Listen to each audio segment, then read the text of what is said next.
పలాస నియోజకవర్గం ఎమ్మెల్యే కార్యాలయం నందు పలాస కాశీబుగ్గ మున్సిపాలిటీ పరిధిలో గల అధికారులు నాయకులతో సింధూర జలసిరిపై సమీక్ష కార్యక్రమంలో పాల్గొన్న గౌతు శిరీష.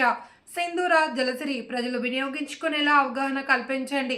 ఎమ్మెల్యే గౌతు శిరీష పలాస మున్సిపాలిటీకి ఎంతో శ్రమించి సాధించిన సింధూర జలసిరి ప్రాజెక్టు సరైన రీతిలో ఉపయోగించుకోవాలి అని, మన ప్రాంతంలో కిడ్నీ సంబంధిత వ్యాధులకు మనం త్రాగే నీరే ఓ కారణమని, అందుకే స్వచ్ఛమైన నీళ్లు అందించే బాధ్యత తీసుకున్నామని, ప్రజలు దీన్ని వినియోగించేలా నాయకులు అవగాహన కల్పించాలి అని కోరారు.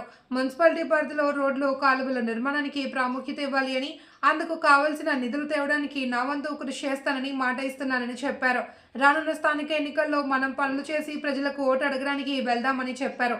అందుకు ఆయా వార్డు ముఖ్య నాయకులు, ఇన్ఛార్జీలు, సంబంధిత అధికారులు సమన్వయం చేసుకుని ముందుకు వెళ్లాలి అని ఎమ్మెల్యే కోరారు. ఈ కార్యక్రమంలో రాష్ట్ర trade promotion corporation chairman వజ్జా Baburao, Palasa municipality ముఖ్య నాయకులు, వార్డు కౌన్సిలర్లు, వార్డు ఇన్ఛార్జీలు, మున్సిపాలిటీ కమిషనర్ సిబ్బంది పాల్గొన్నారు. ఈ 15 నెలల ఈ 2 సంవత్సరాలలోన కూటమి ప్రభుత్వం పలాస మున్సిపాలిటీని ఇలా అభివృద్ధి చేసిందని మనం ప్రతి ఇంటికి వెళ్ళి చెప్పుకోగలిగేలాగా చేయాలంటే మీ అందరి తాలూకు సహకారం నాకు అవసరం ఉంది. అన్ని పనులు పూర్తి చేశానని చెప్పట్లేదు, కానీ ఇప్పటికే దాదాపు ఈ 15 నెలల్లో మున్సిపాలిటీలో గత 5 సంవత్సరాల్లో లేని విధంగా మన అభివృద్ధి పనులు చేపట్టాము. రామ్మోహన్ నాయుడు గారి సహకారంతో వచ్చిన ₹1 కోటి ఫండ్ కూడా ఈసారి మన మున్సిపాలిటీకే పట్టడం జరిగింది. అయితే మున్సిపల్ మినిస్టర్ గారికి స్పెషల్ రిక్వెస్ట్ పెట్టడం కూడా జరిగింది. నమ్మకం ఉంది, ఈ నెలాఖరు లోపల ఫండ్ ఎంతో మంది మనకి రిలీజ్ చేస్తామని చెప్పారు. ప్రతి వార్డుల్లో రోడ్లు, డ్రైనేజీల మీద కాన్సన్ట్రేషన్ చేయమని చెప్తున్నాను. కమ్యూనిటీ భవనాలు అనేది ముందు పక్కన పెట్టండి. మన ఆ వీధుల్లోకి వెళ్తే మనం నడిచే రోడ్డు బాగుండాలి. చిన్న వర్షానికే రోడ్డు మీద అంతా చెత్త వచ్చేసి మా వీధుల్లో డ్రైనేజీలు కానీ వర్షాలు పడినప్పుడు మాత్రమే మన దగ్గరికి వచ్చి కంప్లైంట్ ఇస్తున్నారు. దయచేసి అక్కడున్న ఆఫీసర్లకు కానీ మన ఇన్ఛార్జీలు కానీ చెప్తున్నాను, కమ్యూనిటీ బిల్డింగ్స్ అనేది పక్కన పెట్టి నెక్స్ట్ టైంలో చూద్దామని. నెక్స్ట్ టైం అంటే ఈ పనులు అవ్వగానే రోడ్లు, డ్రైనేజీల మీద కాన్సన్ట్రేషన్ చేయండి. వీలైతే ఫండ్స్ మనకి వస్తాయని నమ్మకం నాకు ఉంది. దాదాపు 2-3 రోజులకు ఒకసారి మాట్లాడుతూనే ఉన్నాను. ఒక మీటింగ్ పెట్టుకొని అలాట్ చేస్తారు, కనీసం ఒక 3-4 కోట్ల ఫండ్ తీసుకొస్తారని నమ్మకం ఉంది. 31 వార్డుల్లోని రేపు ఎవరి విధంగా వెళ్ళి మనం ఓటు అడగాలంటే ఇది మనం చేసామని చెప్పుకునేలా ఉండాలంటే ముందు వెళ్ళగానే అందరికీ కనిపించేది రోడ్లు, డ్రైనేజీలు. ఏది రెండింటిలోని ఏదో ఒక పనైనా మనం చేయగలిగితేనే ఓటు అడిగే హక్కు మనకు ఉంది. దయచేసి వాటిని దృష్టిలో పెట్టుకుంటే ఆల్రెడీ ఎంత అవసరం ఉందో అడిగితే దాదాపు 10 కోట్ల లిస్ట్ ఇచ్చారు నాకు. అన్నీ నేను ఒకసారి చేస్తానని చెప్తే అమృత్ 2.0 వర్షం కింద మున్సిపల్ మినిస్టర్ గారికి సబ్మిట్ చేయడం జరిగింది. అయితే మీరు కొంచెం లేట్ అయ్యారు.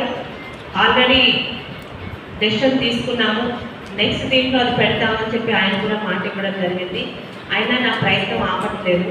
అయితే ఇక్కడ నీరు ఎంత కష్టపడి తెచ్చామో ఇక్కడ ఉన్న అధికారులకు తెలుసు, మాకు తెలుసు. కానీ ఆ నీటి వాడకంలో ఎంత నిర్లక్ష్యం గురవుతుందో ఈరోజు వార్డుల్లోకి వెళ్తుంటే చూస్తూ ఉన్నాం. ఏ వస్తువైనా మన దగ్గర ఉన్నంత వరకు దాని విలువ తెలియదు. నీరు లేదు ప్రతి 2 రోజులకి, వారం రోజులకి ఇస్తున్నారని మున్సిపల్ ఆఫీస్ మీద యుద్ధానికి వెళ్ళిన మహిళలు ఈరోజు ఆ నీరు ఇంటి ముందు వృధాగా పోతుంటే మంది కాదు కదా, గవర్నమెంట్ ఇస్తుంది కదా, పోతే పోనేనని మాట్లాడుతున్నారు. ఒకసారి నీటి వనరులు ఆగిపోతే కోట్లకు వచ్చిన నీటి వనరులు రావాలి. దాని నీటి విలువ నిజంగా పట్టణాల్లో ఉన్న వాళ్ళకి చాలా తెలుస్తుంది. గంట ఇచ్చినా 2 గంటలు ఇచ్చినా చుక్క దాన్ని పట్టుకొని వాటిని ట్యాంకులో నింపుకొని మళ్ళీ వాడుకునే వాళ్ళకి నీటి విలువ నిజంగా తెలుస్తుంది. రెండోది, ఇక్కడున్న మనందరికీ తెలిసిన డాక్టర్ గారి మల్లేశ్వరరావు గారి కూడా వచ్చి ఒక మాట చెప్తా ఉన్నారు. ఈరోజు ఉద్యానంలో వస్తున్న చాలా మంది ఇబ్బంది పడుతున్న కిడ్నీ వ్యాధులకి అదొక కారణమే చెప్పట్లేదు. గ్రౌండ్ వాటర్ తాగడం అంటే బోర్ల ద్వారా, అది కాకుండా ఈరోజు జేజేఎల్ ద్వారా మనం ఎలా అయితే నీరు ఇస్తున్నామో అంటే నదుల వాటర్ కానీ ఆ వాటర్ తాగితే ఈ కిడ్నీ సమస్యకి కొంతవరకు పరిష్కారం ఉంటుంది. దయచేసి దీని అవసరాన్ని ప్రజలకి చెప్పమంటే ఒక డాక్టర్గా మీరు మీటింగులు పెట్టండి. నేను వస్తాను, నాలాంటి డాక్టర్లు చాలామంది వస్తారు. ప్రజలకు వీటి విలువ తెలిస్తేనే ఆ నీటి వాడకం పెరుగుతుంది అన్నది. ఎందుకంటే